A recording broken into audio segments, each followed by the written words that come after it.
ketika dia mengatakan lau anna limalan la amiltu bi amali fulan, kata Nabi, orang yang mengatakan tadi seandainya saya punya harta saya akan seperti dia akan berinfak, maka Nabi mengatakan fahuwa biniyatihi, maka dia mendapatkan pahala niatnya.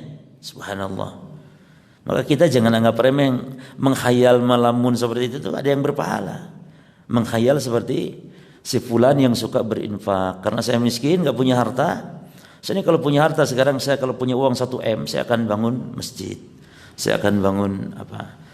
Nah, menghayal itu dapat pahala jemaah. Tapi menghayalnya jujur, serius.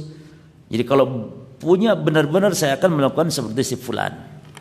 Maka kata Nabi, dia dapat pahala apa? Sesuai niatnya. Fa ajruhuma sawaun. Maka pahala keduanya, orang yang punya ilmu dan harta dan berinfak bersedekah dengan hartanya, dengan orang yang punya ilmu namun miskin, namun dia ngelamun menghayal seperti orang yang punya harta tadi, kedua-duanya berpahala sama.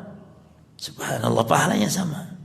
Maka mari kita berhayal rame-rame dalam rangka kebaikan. Berhayal dalam arti niat gitu semuanya.